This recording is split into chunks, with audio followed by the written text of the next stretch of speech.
Okay, good morning, everyone. Welcome to UU San Francisco.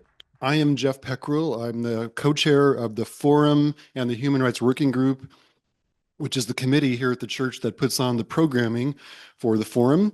And this is now June, can't believe it, but it is. And this is when we kind of wind up for the summer. We have one more next Sunday, which I'll tell you about momentarily. And then we'll probably be on pause until September when we'll resume with another full program almost every Sunday through the following June, right? Yeah, so I'm the co-chair along with Dolores Perez Heilbrunn, who's somewhere around here busy helping put on this meeting, and Melvin Starks also. Um, let's see, I want to do a couple of announcements. I want to acknowledge, sadly, that a person who's very important to us, Larry Danos, passed away uh, about a week ago, and he was a part of our committee and helped find the speakers that we had on the environmental topics that we did for Earth Month in April. So we're very saddened about the loss of Larry Donis, and I just want to acknowledge him. If you haven't been here before, the bathrooms are just around the corner. I also already mentioned the breakfast. Looks like people have already gotten that, so that is good. Um, yeah, so starting with next Sunday, we'll be having a talk which is titled um, It's Fascism. So, what do we do about it? Getting us ready for a large protest that's planned for Saturday, the 14th, which is called the No Kings protest, which will be coordinated. There'll be events across the country. The one here in San Francisco will be at Dolores Park, and there's a plan for our group to meet and march together. It's kind of a march over to the park. And so next Sunday, we're going to have a panel up here. There'll be three people speaking. We'll have Lori Lai of our church, Mary Maglione Ramos from USF also, and a representative of Refuse Fascism SF Bay Area. So this should be a good meeting, getting us ready, figuring out what we're going to do about this terrible situation that we are in with this government, right? There's one more event that we want you to know about, which is on the 12th at Sansom Street is where the ICE Center is, the ICE headquarters. We're going to be having a vigil there, a community vigil honoring lives lost in ICE detention from 11:30 a.m. to 1 p.m., located at 630 Sansom Street on the 12th. And another announcement that I forgot to make is that following up from this meeting about Cuba, there's going to be a Zoom meeting on the 17th at 7 p.m. So if you're interested in getting involved in Cuba solidarity, you can do that on the 17th. And Dolores, I gave the Ohlone land recognition already. We're already good with that. Okay. Just a word or two about procedures or protocols for the meeting. We do our Q&A at the end, so we hope you'll have questions, and we'll write them on the cards that you'll find on the chairs, and then we'll bring them all up and ask them of our two speakers at about 10:15 is when we'll start Q&A. Um, okay, Dolores, would you be available to do our Ohlone recognition before we proceed? We'll come back to that. Our speakers today are going to be talking about Cuba, which, if you haven't been there, I've had the pleasure of going there twice. It's a wonderful country. It's our neighbor, but we treat them horribly. For decades and decades now, they have been sanctioned, and it's just abominable, really, what's going on there. And it's getting worse. So we're going to be hearing from the first and second secretaries of the Cuban Embassy from Washington, D.C., who are on a speaking tour around the country.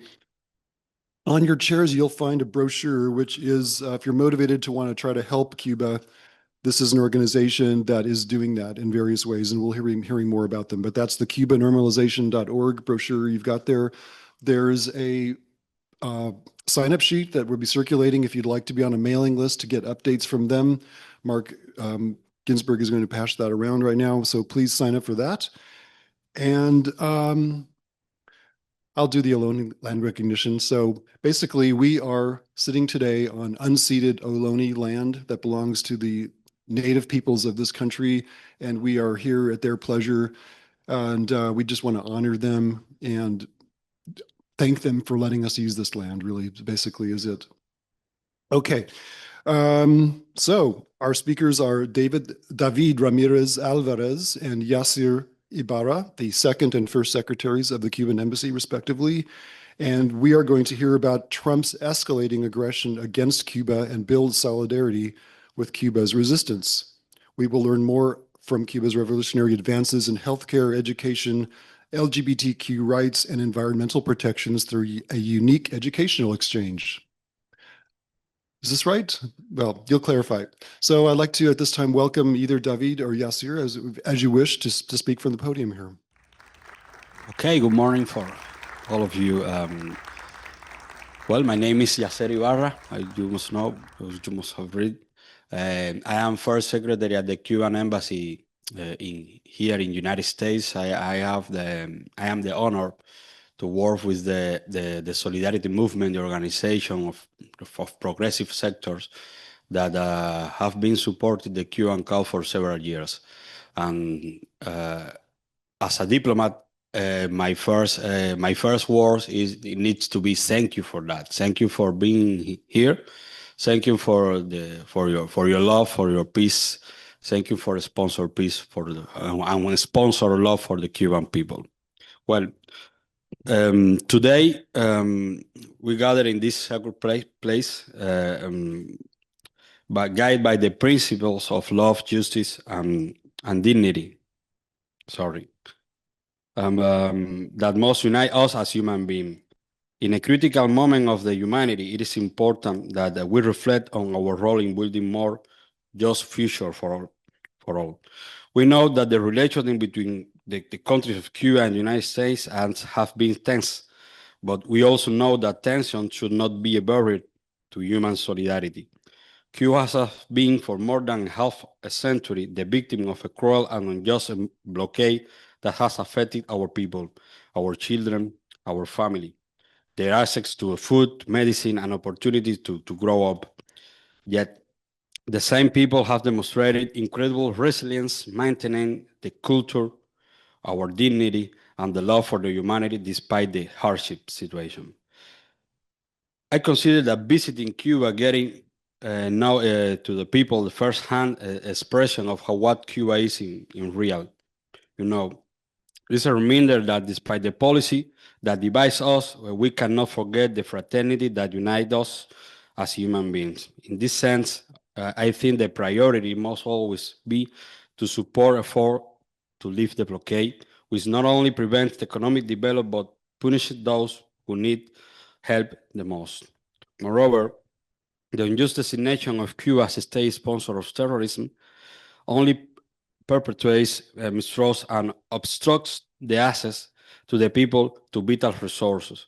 It is crucial that we work together toward the removal of this designation because not only is unjust, it's failed, you know, because only through openness and dialogue can we build bridge, not only between governments, but with our hearts.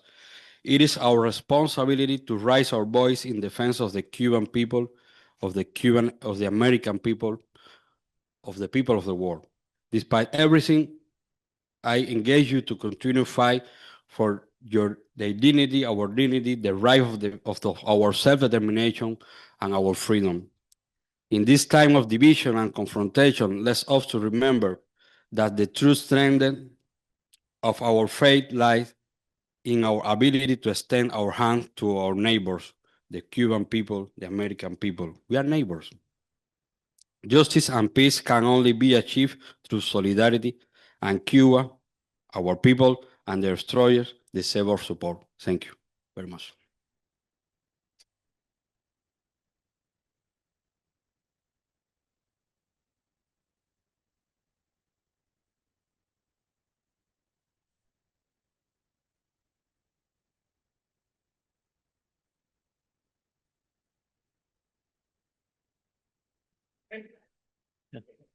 So good morning, everyone. Thank you so much for having us here.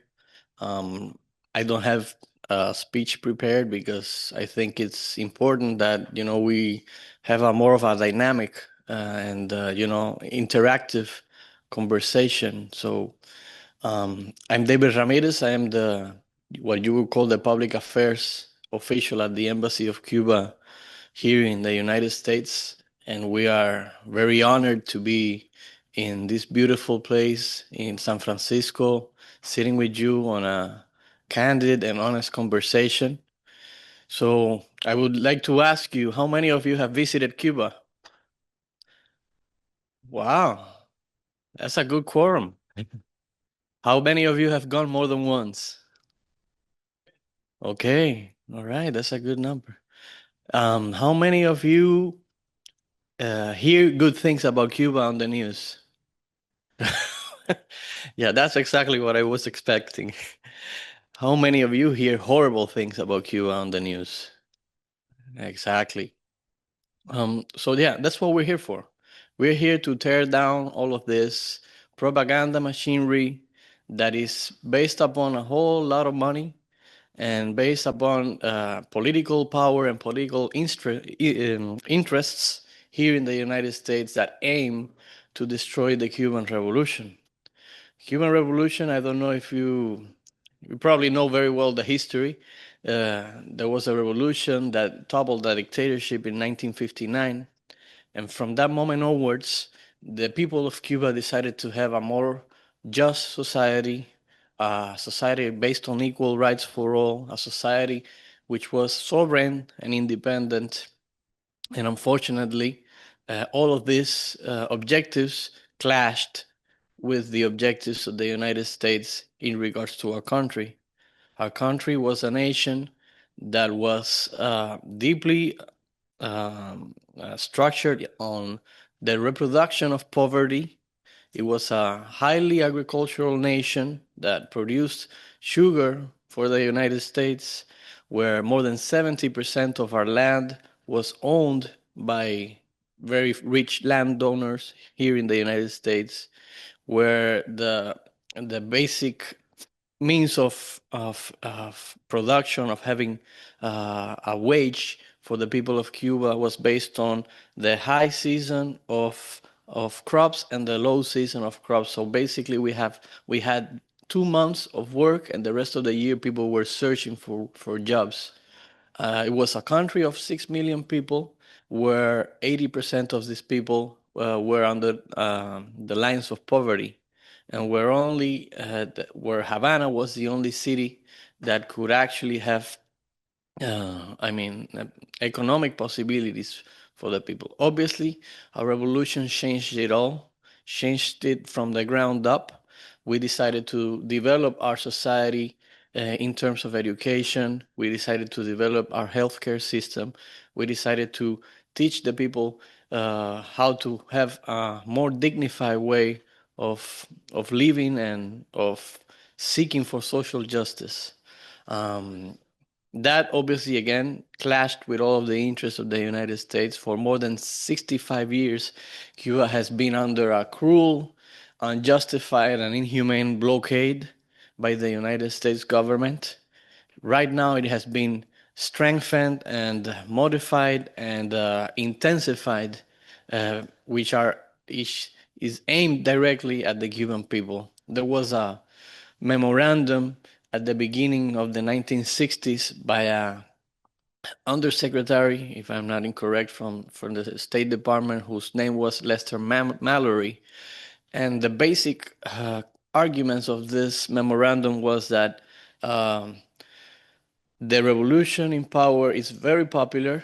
We have to seek for the means of destroying the myth of the revolution, generating hardships for the Cuban people, generating poverty towards the Cuban people, and forcing the Cuban people to revolt against its popular government.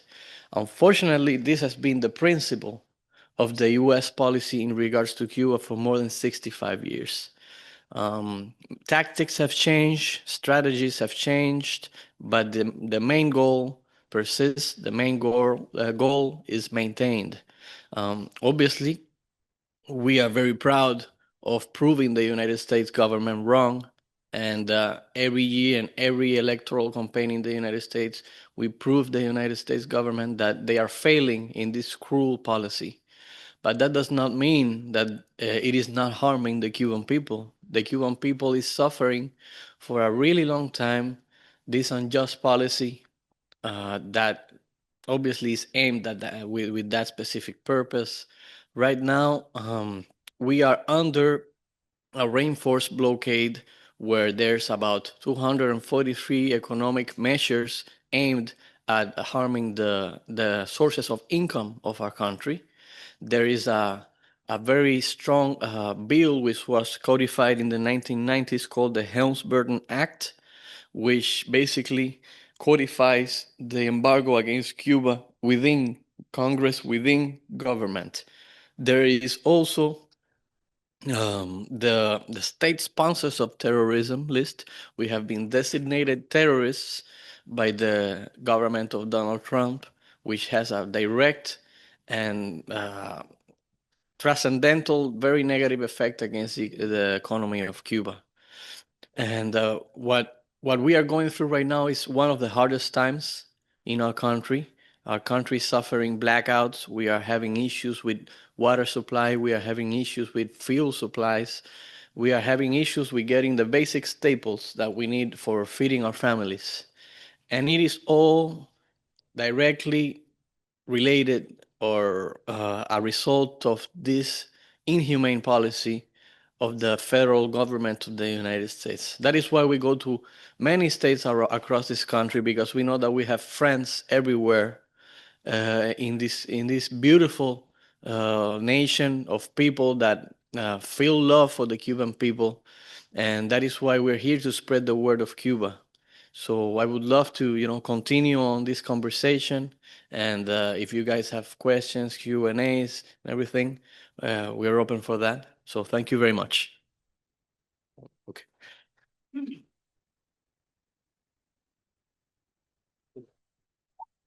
Thank you, David. We have just a couple of questions. Please write your questions and we'll ask them here. I have a few from already. So congratulations to Cuba for offering healthcare to the world. One of the things we didn't talk about is what a wonderful healthcare system and the amazing doctors Cuba produces and have go all over the world and help people where there are the most needs. Can you talk about this program? Is it reinstarted in Brazil, for example, and other countries? I know that under Bolsonaro, it got stopped in Brazil.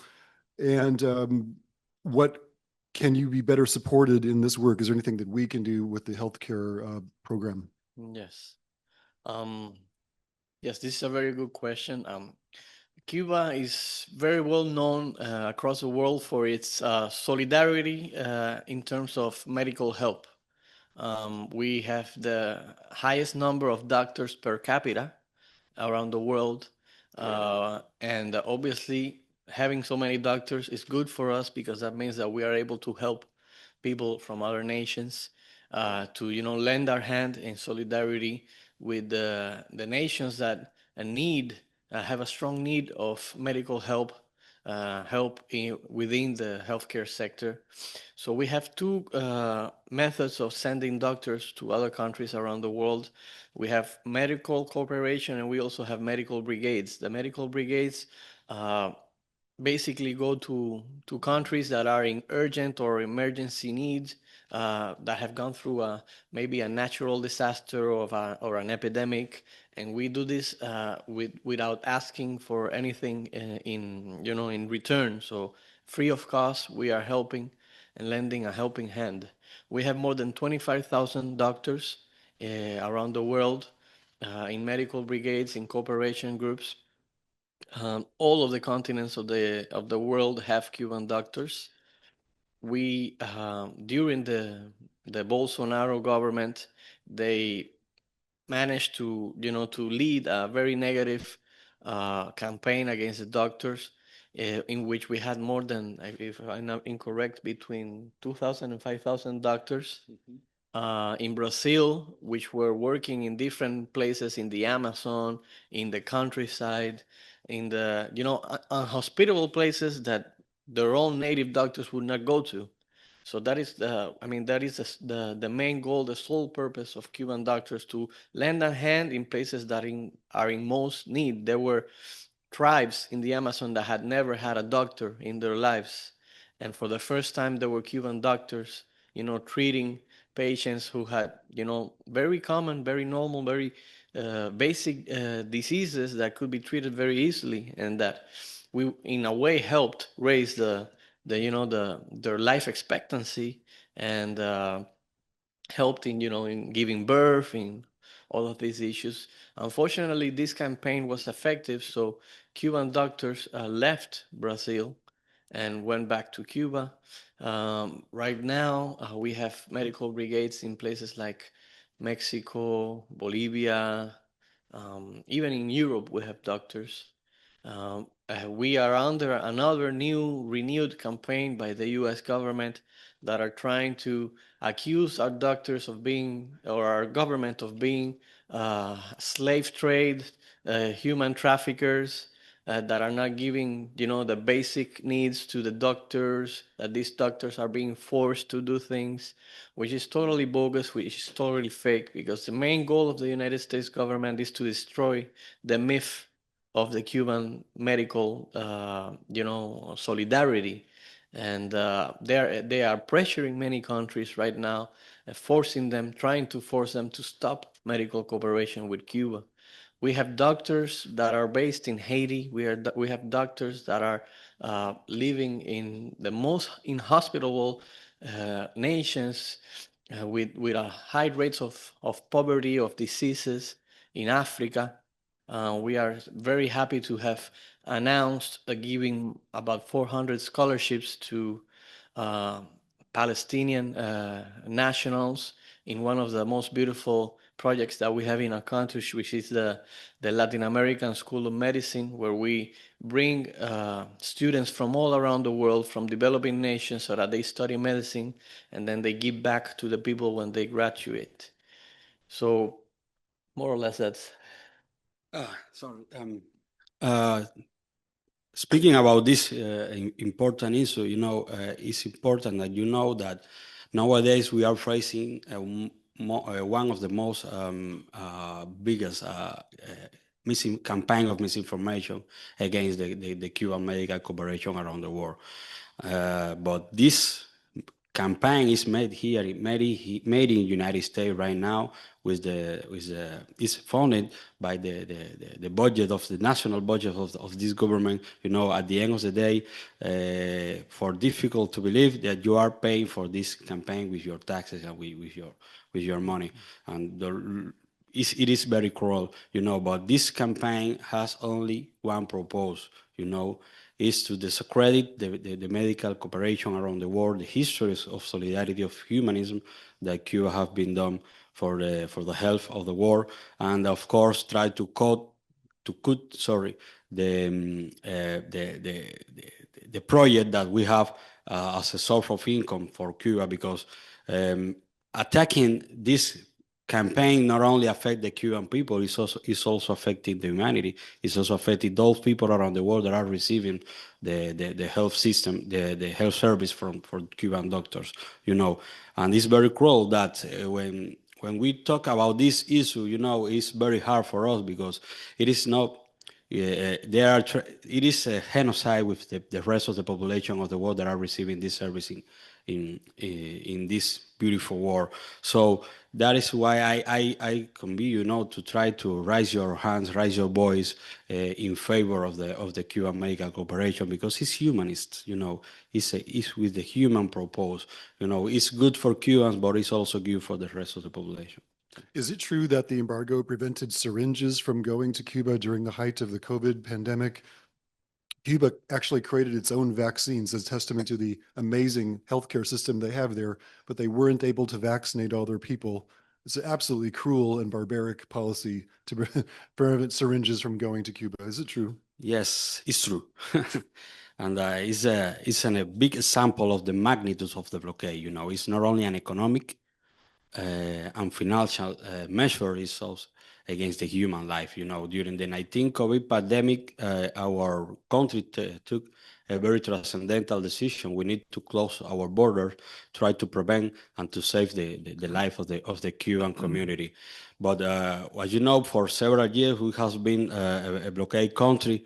We don't have the enough resource, to fulfill our necessities of the Cuban population. But the Cuban government decided to invest in the medical system, and we have been very proud to announce that Cuba, reached our around 3 vaccines, 5 candidates, and 3 vaccines that will permit us to vaccinate our own population with our own products. But it's not only necessary to have this knowledge. We need the resource, but we need how we invest in its knowledge. We don't have the enough resource. We don't have the simple item like syringes, and in that period, we need to buy them to the war. But for the laws of the blockade, it was impossible for us to obtain these single items, these medical supply as syringes, and we don't have enough syringes to vaccinate our population. That's why we can. This is another thing that we need to say thank you to the American population, because it's the most difficult time of the humanity history. The American people donate syringes for Cuba. Almost that 6 million of syringes were sent to Cuba, and this helped us to vaccinate more than the 95% of our population with our vaccines. Thank you. So towards the end of the talk, we're going to invite Keith up to speak about the Hatue, pronouncing it right, project, which is about medical aid against the blockade. But for now, we'll go into a few other topics, and we'll come back to that, Keith, okay? Are there many people from the US who visit Cuba? I mean, what are the numbers of people going up, going down? And how easy is it to travel to Cuba now? Like, I know under Obama, it was direct flights from Florida. This is how I went there. But is it back to, you have to go to Mexico first or something like that? No, yes. The United States is the second highest source of visitors to Cuba, mainly because we have a very high percentage of Cubans that travel back and forth from the United States to Cuba. Our national population, we have more than 2.6 million Cubans living in the United States. So they, on a yearly basis, they travel a lot to Cuba. That is why it is the second source of foreign nationals coming to our country. The first country is Canada. But yes, yes. For the moment, it is not difficult to travel to Cuba. If you want to travel to Cuba, you just have to get an electronic visa, which we enable this system where you get an electronic visa, which is very simple. It's like a tourist card. You just need to have like the QR code for entering our country. They cost, if you do the process directly with the consulate, it can cost you $50. If you do it with a travel agency, it can cost you $70, $90 getting the electronic visa. So going to Cuba is very easy. The other issue is that you need to fill up a form when you're traveling to a country that is imposed by your country. I don't know if you are not aware, but you do not have the freedom to travel to our country. I mean, as a U.S. citizen, your government does not give you the liberty to travel freely to our country. You can travel to any corner around the world, but you do not have the freedom to come to our country. Therefore, you have to fill in a form with 12 categories of purposes that you are going to Cuba for. You are not allowed to travel to Cuba for tourism. So you have to travel to Cuba for other purposes. You travel for religious exchange, educational exchange, cultural exchange, people to people exchange, support the Cuban people, which is actually a very general category in which people basically use a lot. So it is, obviously it has a very strong political component, but it's actually very easy to travel to Cuba. You just go to, I don't know, United Airlines, American Airlines counter, and you buy a ticket, and they will probably give you a small form where you have to tick one of the categories, and you're traveling to Cuba. We do not know if in the in the short term or in the long haul this will stop, because unfortunately the current government has a very strong and negative high pressure policy in regards to Cuba, and one of the aims of the anti-Cuban lobbies is to stop travel to Cuba. They are talking about a travel ban. We don't know if this is certainly going to happen, but at least they are pushing very hard for a travel ban. What was the other question? I think that was the whole Oh, yeah. question. David, you mentioned the large Cuban diaspora that we have in this country. I think for a long time, people thought that the younger generation would do away with this problem, that they would say this embargo is crazy. What can you say about Yeah. what we think the younger generation of Cuban Americans is thinking about this problem? Yes, I mean, this is my personal opinion. I think there is a shift of conscience within the newer generations of Cubans and Cuban Americans in the United States. We have, I mean, there was a migration that left the country, that left Cuba in the 1960s, that was very political, that was very anti-Cuban, was very anti the socialist program or project that we have in our country. This group at the same time was very powerful and is very powerful and very influential, mainly in southern Florida. They control media outlets, they control the economy of South Florida, and they also control some representatives and senators in the federal level. And they have managed to create and develop career politicians that have the sole purpose of destroying the Cuban Revolution. Right now, these career politicians are very close to power in the White House. But there are a handful of people, but their sole objective in life is to destroy the Cuban Revolution. At the same time, there is a whole lot of migratory groups that have come to our country, to the United States, I mean, that have a very different position in regards to Cuba. They want to exchange with our country, they want to travel back and forth, they want to have businesses in Cuba, they want to invest in our country.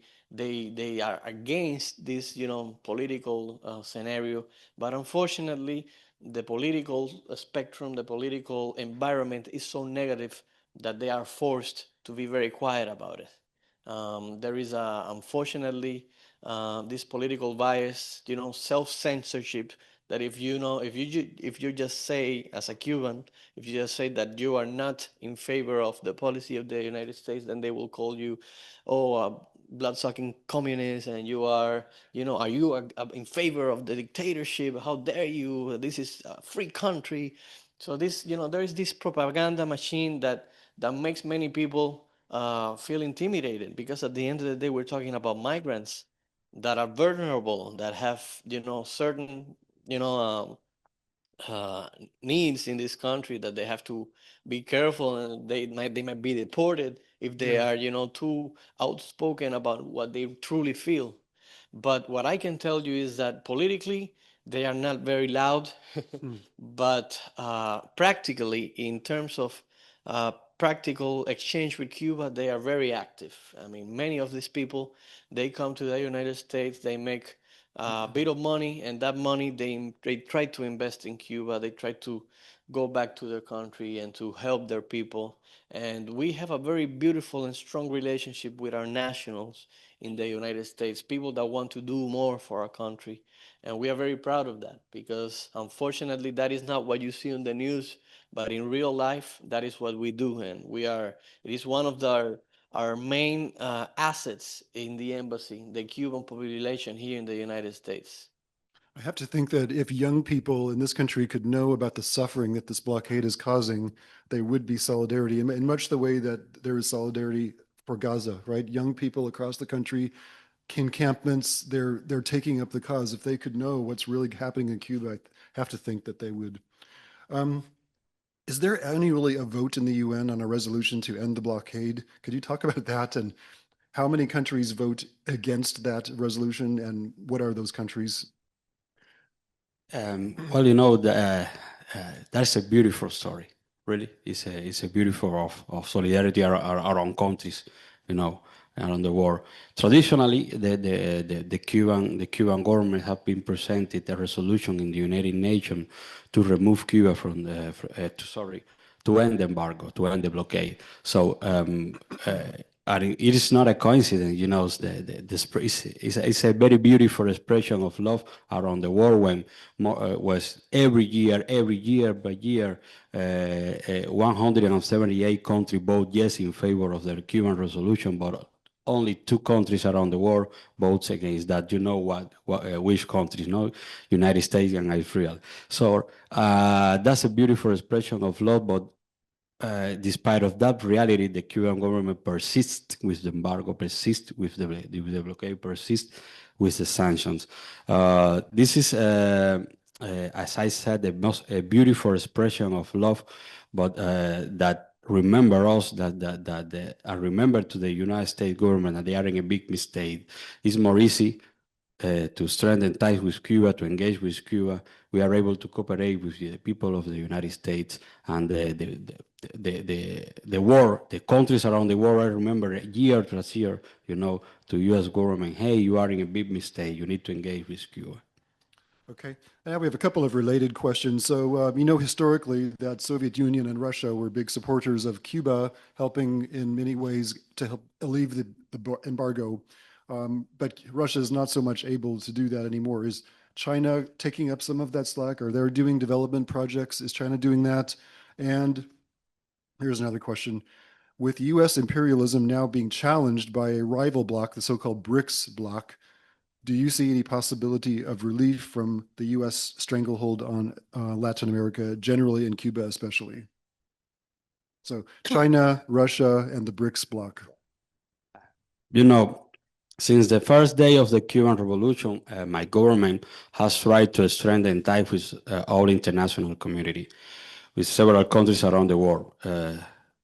For that, I explained before, you know, we have diplomatic relation with, you know, the majority of the countries around the world, and we try to do business with those countries around the world, you know. Nowadays, because you know the multipolar order on the world and of course the pressure that the United States express in the international environment, you know, we need to work with the friends with the close, but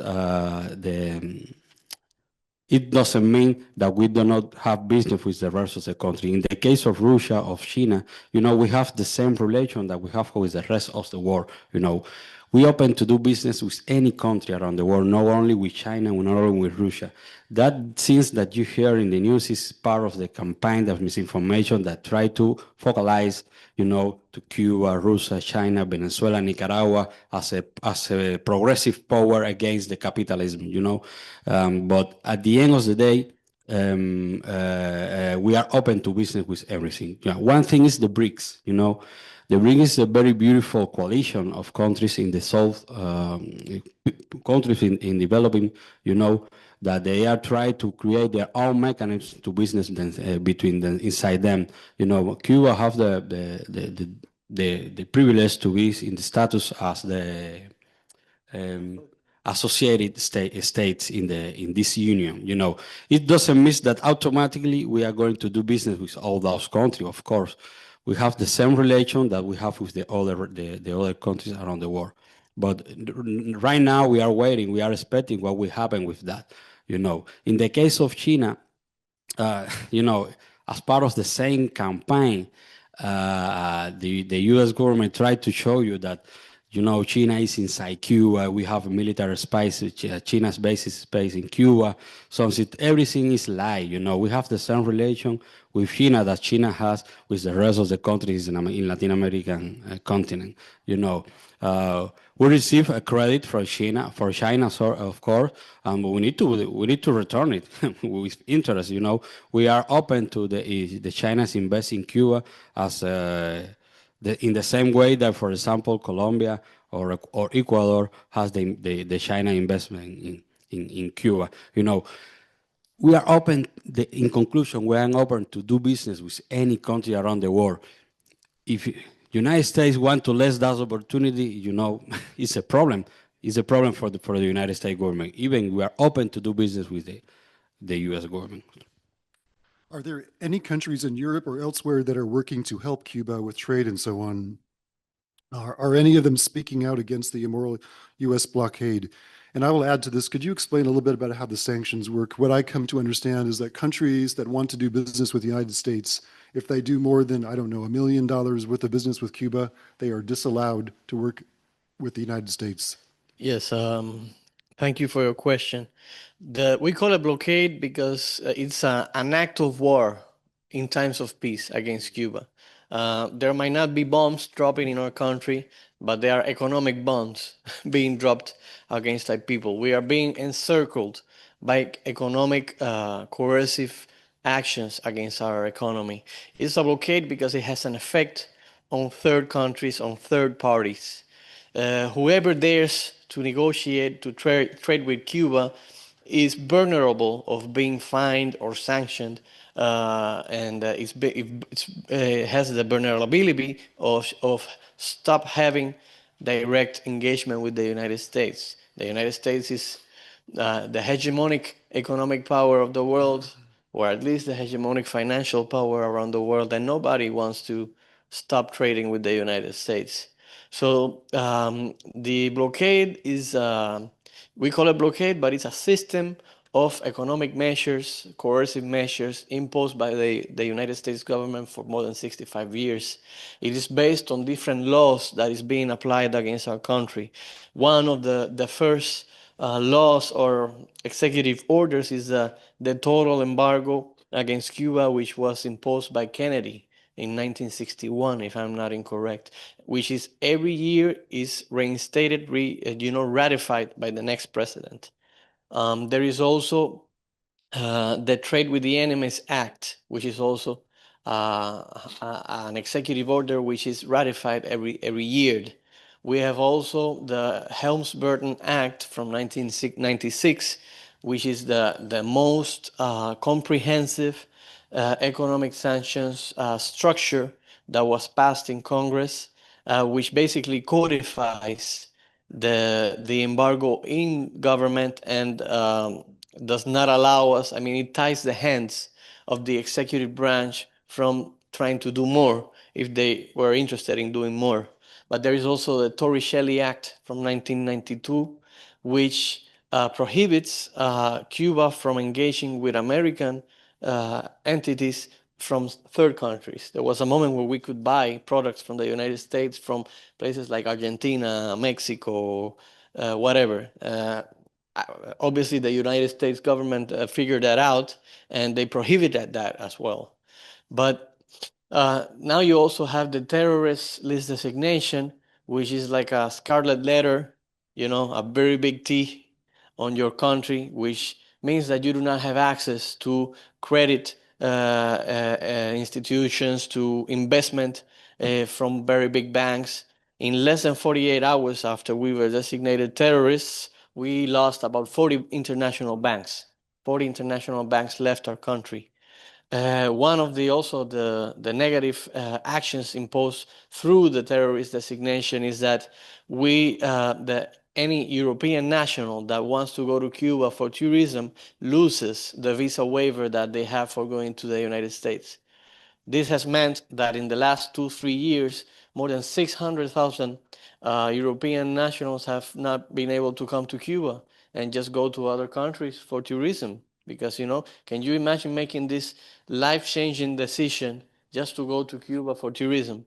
They just go to Punta Cana, Cancun, somewhere else, Venice, I don't know. But yes, the European countries, they have a very different position to the United States. They want to trade with Cuba. They are against the blockade. They are very outspoken against the blockade in all of their political forums, their governments, their assemblies, their parliaments. In fact, one of the main trade partners of Cuba is Spain. We have decades of strong relationship with the Spanish government and the Spanish economic institutions. They have invested heavily in tourism in Cuba, even though right now we are going through a very hard period, even in regards to tourism. But yes, I mean, the United States is isolated when it comes to Cuba. It's totally isolated in regards to the world. There is this idea that Cuba is the one that is isolated. That is totally bogus. Cuba is not isolated. We have wonderful relations with 99.9% countries in the world. We have friendship, we have trade, we have political engagements with countries from different ideological backgrounds. It is only the United States that does not want to open its doors to Cuba. They are the ones who are isolated. And when I say they, I'm talking about the federal government, because we know very well that the American people, they want a different future for our nations. They think totally differently, and they want more engagement, more friendship, more connections, more interactions. David, you mentioned the fuel crisis early in the talk, but I'm not sure that people understand just how absolutely dire the situation is. I'm hearing that you're having to choose between keeping the lights on in the hospital, dialysis units, or running the tractors to feed the country. And lights have been off for days at a time in Havana. It's unbelievable. And what has this got to do with? Is it Venezuela? Think something like that. Explain about the fuel crisis, please. But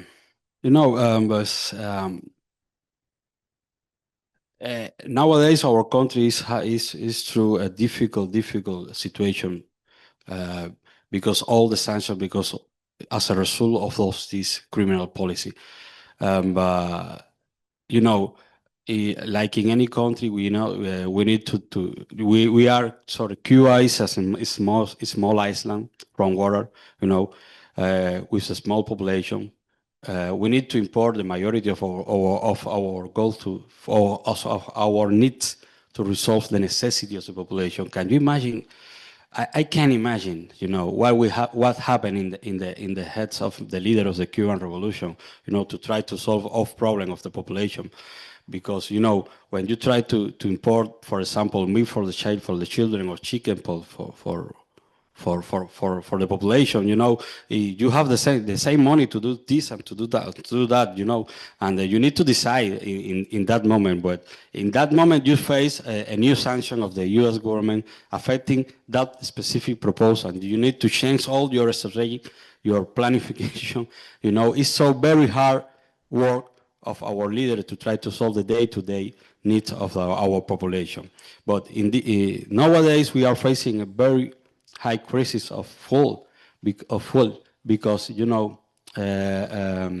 need to import the oil to other countries when we can import from the United States, that we are very close to your borders. But no, we need to buy in first country for 4 times the price of the oil. It's so hard for us, because at the end of the day, we have a small and reduced budget.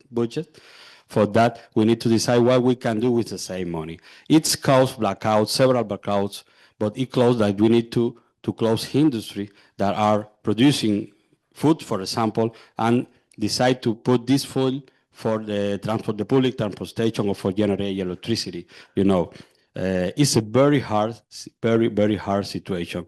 In the case of Venezuela, for example, of course, we have an agreement, a very good agreement with Venezuelan government. When we provide doctors, we provide service, not only in health, in educational service, in sports service, and health system, and their return, they pay us with full. But they are problem in Venezuela also.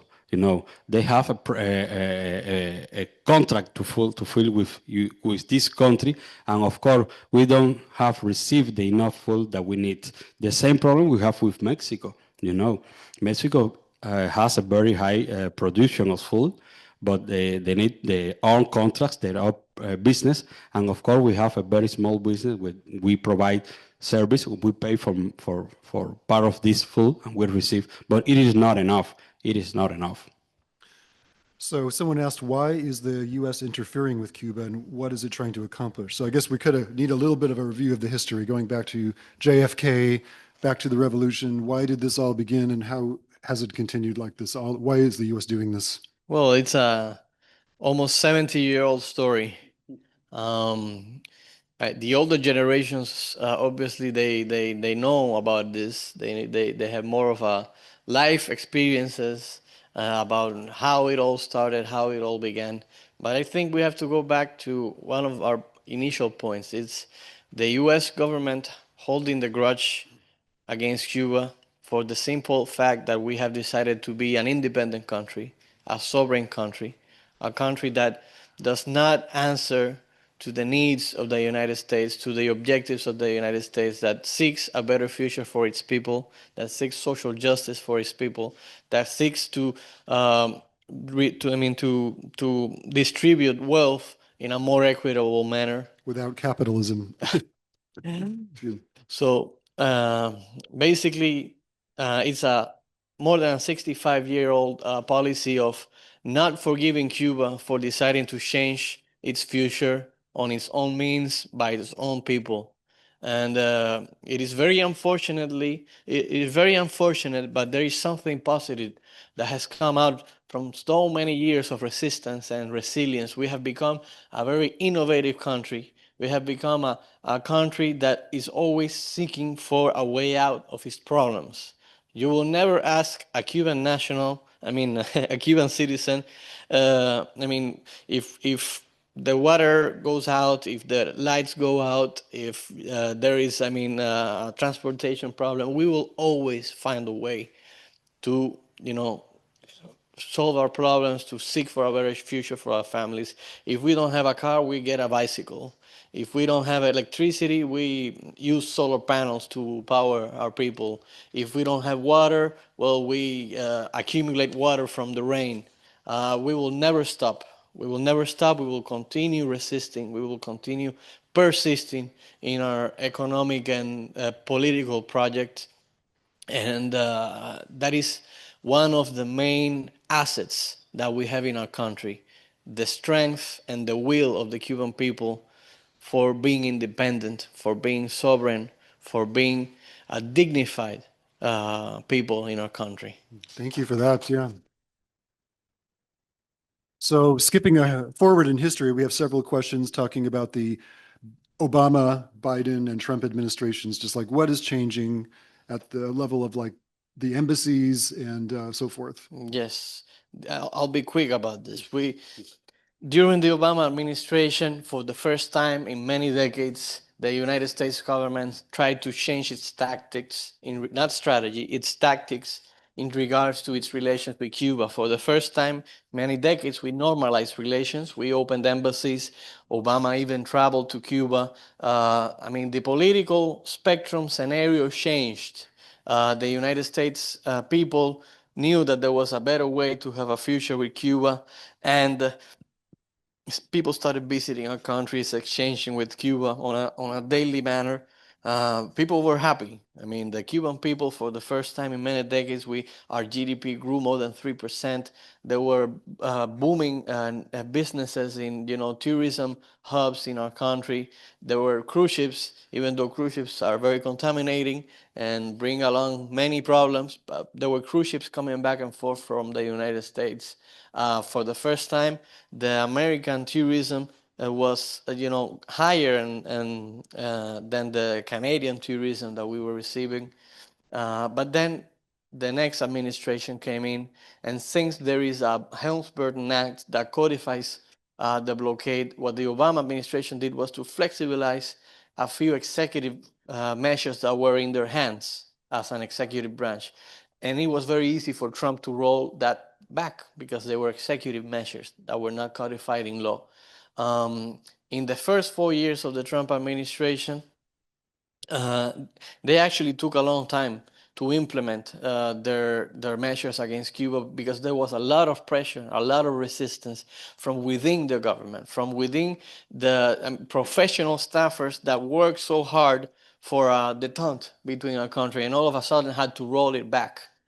But at the end of the day, Trump imposed more than 243 economic measures against the sources of income in our country. They were very chirurgically aimed at harming our sources of income. They imposed restrictions to the United States citizens in regards to places that you are not allowed to visit now. You are not allowed to go to the beach. You are not allowed to go to hotels in Cuba. You are not allowed to go to specific restaurants in Cuba because supposedly it's run by the military, which is also a huge bogus campaign and basically a lie. But also, and obviously his presidential first term ended in putting Cuba in the state sponsor of terrorism. Then we had 4 years of Biden, which we consider was like the second Trump administration for Cuba, because Biden basically left everything intact. He left all of the Trump era measures intact. He didn't change a single thing.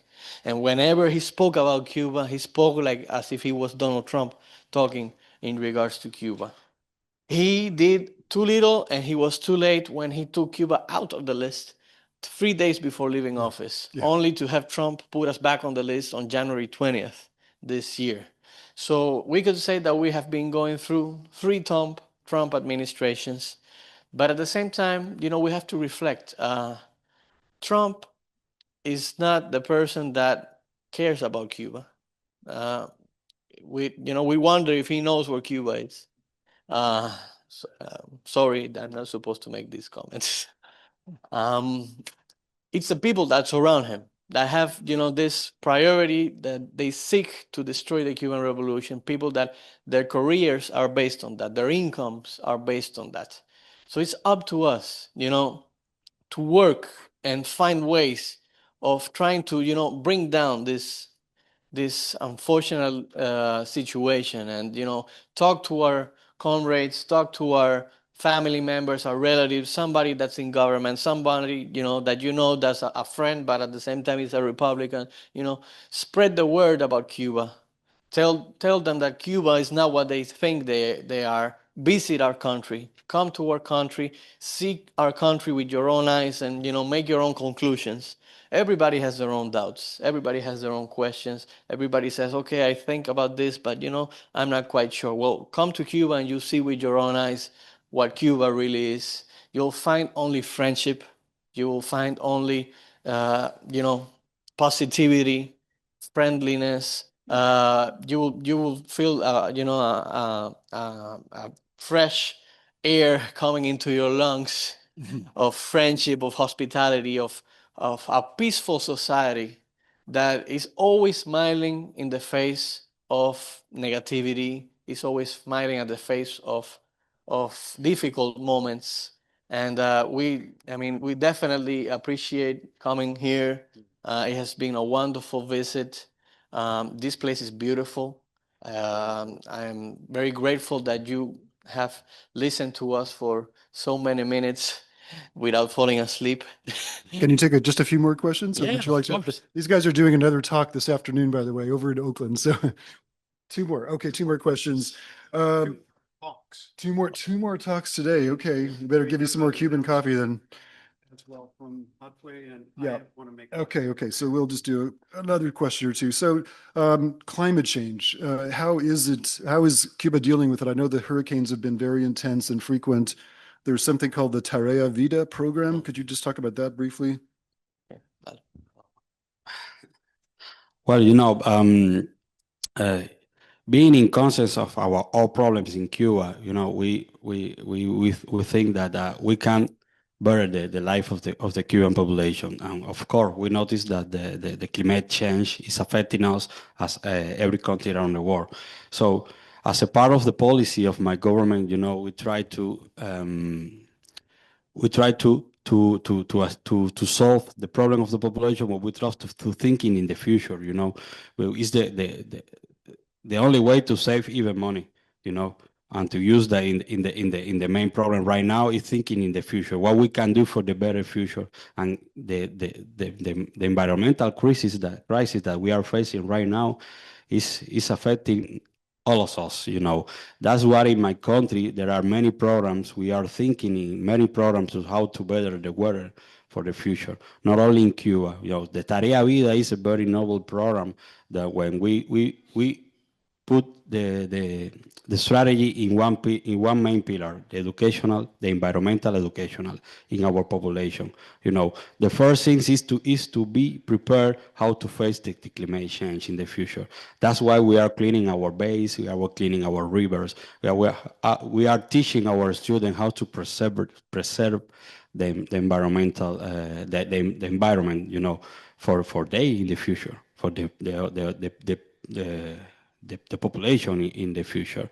So fortunately, the next month in June, July, we are having the international convention of environment in Cuba. We are receiving participants from several countries around the world and changing how to can preserve the environment, for us. And as part of the Tarea Vida, that is not the only project that we have in Cuba. We are exchanging experiences, inviting people to join us to clean the bay, to join us to clean the rivers, to join us to work the land in Cuba, to preserve the deforestation, to plant new trips in Cuba. And at the same time, our specialists are able to go all our borders, to teach you to exchange in universities around the world. Here in the United States, there are several people interested in exchange with Cuban people to find the ways to we can work together to preserve our future life. Thank you. Keith, would you like to come up now and speak about the Hathaway project? Okay. So I'll be very brief out of respect to everyone's time. Thanks for coming. Thanks for you guys for visiting. This is incredible. So we've heard today about how Cuba, for more than 60 years, has looked after the health of the world more than any country, really. In the world, they've sacrificed so much to bring their health care to Cuba. So I want to talk to you about Hathaway Project. And Hathaway Project is a project here where it's an association of volunteers, of medical professionals and doctors that brings direct medical aid to Cuba. So there's a way that we can give here, and every dollar that is given to Hathaway Project goes directly to purchasing medicine that is then carried physically by hand to Cuba. And so the current campaign is to give life-saving medications for children that have cancer. And so because of the blockade, Cuba is not able to access these medicines. So if you give money to Hathaway Project, we literally buy the medicine. We have doctors in our network, and we put them in cases and bring them directly to Cuba. There's no executive director of the Hathaway program that makes hundreds of thousands of dollars a year. Every dollar donated to Hathaway goes directly to support Cuba, who has done so much in supporting the world and looking after our health. And thank you so much. I'll give you a flyer. I'll be right at the front as you guys leave. Thank you so much. Thank you. Thank you. David is waiting for you in a minute. So I want to thank everybody for coming out. I think all of you had on your seat the information about another health-related campaign. More importantly, on this document, you find information about the state sponsors of terrorism list and the campaign to prevent it from becoming legislated.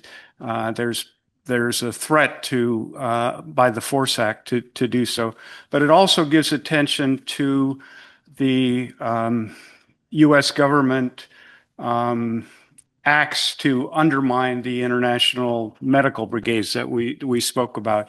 So you had that on your list. I hope some of you will donate to that as well as to the Hathaway Project, and think about becoming more involved in solidarity work with Cuba. A reminder, on the 17th of this month, in the evening, a virtual Zoom meeting to discuss other ways we can support Cuba through solidarity work.